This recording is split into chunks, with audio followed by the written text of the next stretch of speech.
was literally causing hurricanes, tsunamis, and tornadoes surrounding him. Why are you in the middle of nowhere, Sparta, clapping cheeks? Like, what are you doing? Why are you there? He basically killed his father figure, is actively trying to kill his friends, and told bro, let your whole heart blacken with anger. Yo, welcome. Okay, so I let you out because we need to talk about something. How bad does a beef have to get before the entire planet starts to suffer from it? World-ending beefs. Groudon versus Kyogre. They've been beefing since like the ancient history of Pokemon. And their whole beef is based off of this, right? Groudon wants more land. Kyogre wants more ocean. So now you and everybody you know will suffer. Not because you did anything wrong, not because you summoned these Pokemon because for whatever reason you wanted to make more land and more ocean and you just thought, I should give this godlike Pokemon the orb that'll make it more powerful than ever so it can listen to me.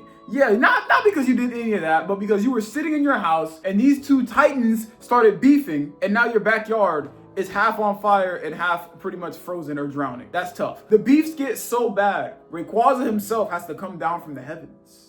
Also, there's a misconception that it needs to mega evolve to be. No, it doesn't, bro. It beat them in its normal form. Rayquaza is pretty broken. Their beef has literally ended the world on several different occasions. And Rayquaza has saved the planet on several different occasions. But they just beef for pretty much no reason. There's really no logic behind it. It's just a classic case of land and sea. But the problem is, even when they're not beefing, if these two Pokemon exist in general, and they're in their primal forms, the earth is gonna suffer. When Kyogre popped up for the first time, he was literally causing hurricanes, tsunamis, and tornadoes surrounding him. He was like, just sitting there existing for no reason, just floating. And when Groudon pulled up, well, he starts spawning volcanoes everywhere. So if you live in the Pokemon verse and you're watching this, don't go outside.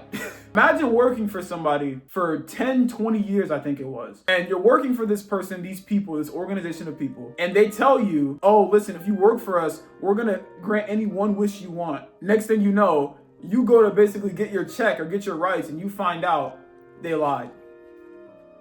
Not only did they lie, but one of them convinced you to boom your daughter and your wife. And not only that, when they found out that you were onto them, they started slowly killing your homeland, the village you grew up, everybody you know, everybody you associate with. If they find out that they had anything to do with you, they get boomed as well. And that's why Kratos is so mad. I'd say it's warranted because he was already trying to take over the planet, yeah. To have beef, constant beef with the gods. And then Zeus himself came down and killed Kratos because I think it was like he was too powerful or something. Like he was scared of Kratos, his own son. What are you supposed to do in that situation? Sit there? So Kratos, he now has all this stuff in his mind, and he's a very well-capable fighter. Find a new girl, settle down. Nope. He's gonna go in the world and beef with all the gods of Olympus. In the God of War universe, or I think in Greek mythology in general, how they say that people are gods of certain things. If something happens to that person or they die, everything connected with them dies as well. We all know that scene in God of War 3 where he ripped the guy's head off. That dude, when he killed him and the sun went out, yeah, now the whole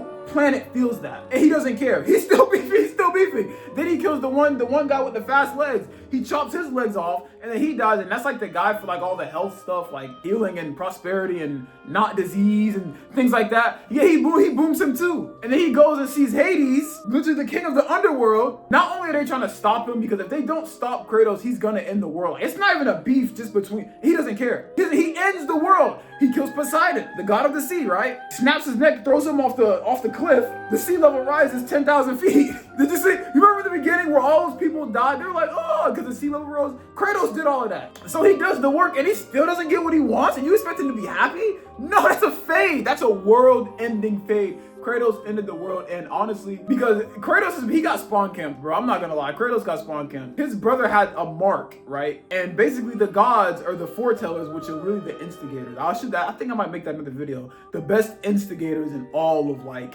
fiction and gaming in general. The people that see into the future in the God of War land, when Kratos was a baby, the foretellers told the gods, oh, somebody with that same tattoo, that same mark is gonna burn down Olympus. So you know what they did? They went and kidnapped Kratos' brother. So they kidnapped his brother, so the gods have been messing with him since he was like, what, 8 years old? So he pulls up to Olympus in God of War 3 and ends the world. Well, then again, I guess it's Zeus' fault because, bro, listen, why are you in the middle of nowhere, Sparta, clapping cheeks? Like, what are you doing? Why are you there? And then you go send them to kidnap your son, and then the eye, and you gotta end the world, and then he ended the world. Very, very sad and unfortunate, but that beef was very warranted indeed. Now we get to, personally, I'd say it's my, like, I wouldn't say favorite beef, but it's the beef that I understand on a deeper level. Terra and Xehanort. Xehanort is one of the best rage baiters in all of gaming. When he was, what, 14, 15, he already was up on his homeboy, 200-0 in chess. Xehanort, which, you know, it's the guy with yellow. You know who Xehanort is if you're watching this video. Stop it. I don't know why I'm explaining that. Xehanort pulls up and is basically looking at Terra, and he's like, that boy. I like the original Xehanort voice. That boy is strong.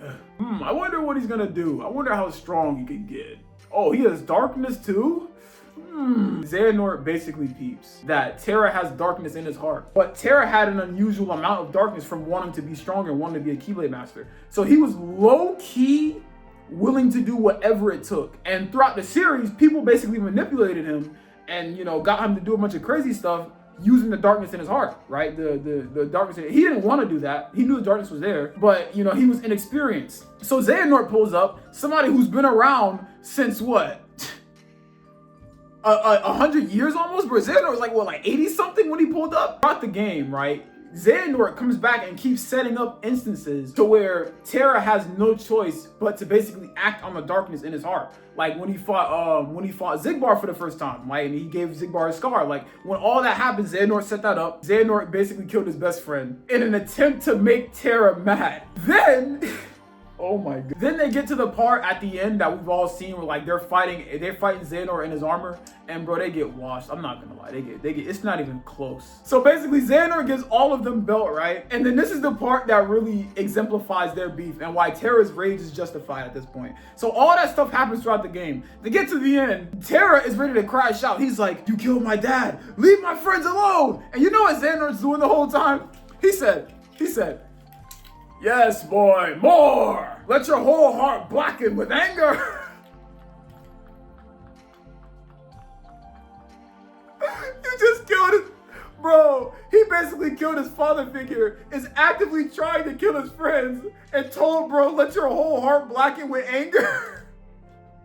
It was all warranted, bro. Terra, he was just trying to get stronger, all right? He just wanted to be a Keyblade Master. It gets worse. Xehanort then uses the darkness in Terra's heart to take over his body. And this is where the world-ending part, oh, it's coming. After he takes over Terra's body, he's like, okay, I'm young again. I can, you know, further my research. I can do more. But Terra, his, like, spirit, his will is so strong, it, like, animates his armor. And his armor is just trying to fight now. It's like his will because he doesn't want to lose. He doesn't want to die. Because he knows he doesn't know enough about darkness to keep his own body. But his will is so strong that it was able to like possess his armor, so he was able to fight him. So that's how you play. You play at the end, you play the lingering will at the end of Birth by Sleep, right? All while this is happening, Xehanort is actively trying to end the world. Kingdom Hearts is a world-ending calamity. I don't know why, like if you really know about the lore, then you know. If you summon Kingdom Hearts, it can literally like reset the universe. Like it'll reset everything. It's like a world-ending calamity. That's why they keep trying to summon it. Man, he doesn't care what he has to do to get there, and that's where it leads to all these problems. He's taking over people's bodies, and he's killing masters, and he's rage baiting. That's where all that comes from. Birth by Sleep came out what 2006. Kingdom Hearts 3 dropped in 2018. How many years is that?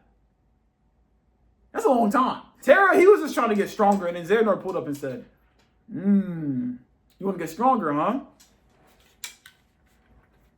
Tell me more. Thank you for watching, and I will see you in the next one.